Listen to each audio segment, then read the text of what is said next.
ኢትዮጵያ ለያደ የሰላም አምባ ቃሉን ጽኑነ ሁሉን ያግባባ ለኗሪ ምቹ ለአገር ገጽታ ታምኖ የሚሰራ በቀን በማታ።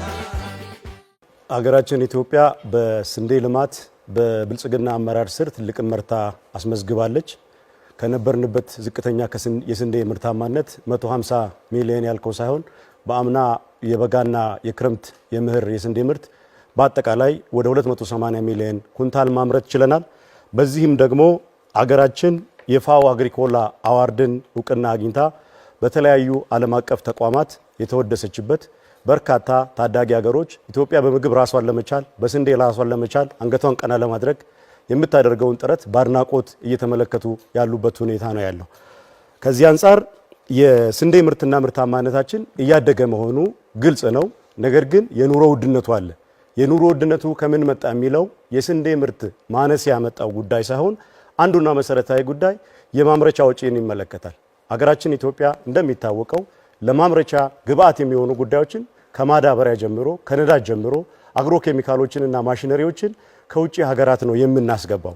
በዚህ ሂደትም የማምረቻ ወጪያችን ከጊዜ ወደ ጊዜ በዓለም አቀፍ ሁኔታዎችና በነዳጅ ዋጋ መጨመር፣ በኢነርጂ ዋጋ መጨመር እንዲሁም ደግሞ በሚከሰቱ ጂኦፖለቲካዊ ሁኔታዎችና ጦርነቶች የማምረቻ ዋጋ እየጨመረ መጥቷል። ስለዚህ ከዚህ አንፃር አርሶ አደሩ በከፍተኛ ዋጋ ያመረተውን በከፍተኛ ወጪ ያመረተውን ምርት በዝቅተኛ ዋጋ ሽጥ ብሎ ማስገደድ አይቻልም። ያለንን የተፈጥሮ ጸጋ ተጠቅመን ወደ ምግብ ሉዓላዊነት ሊያሸጋግረን የሚችል ስራ እየሰራን ነው ያለነው።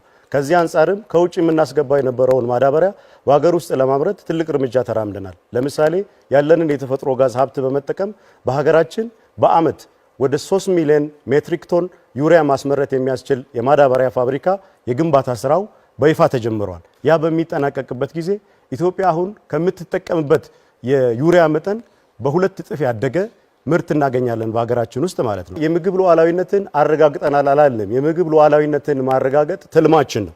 የምግብ ሉዓላዊነትን ማረጋገጥ ማለት በአንድ ሀገር የምግብ ምርትን እስከ እሴት ሰንሰለቱ ድረስ እሴት እስከሚጨመርበት ድረስ ምግብ የሚመረትበትን ስርዓት መቆጣጠር መቻል ነው። ከዚህ አንፃር የሚጎሉን ነገሮች እንዳሉ እናምናለን። በ2040 ሙሉ በሙሉ ማለት ነው ኢትዮጵያ የምርትና ምርታማነቷ መጠን ዓለም ከደረሰበት በላቀ ደረጃ ይሆናል።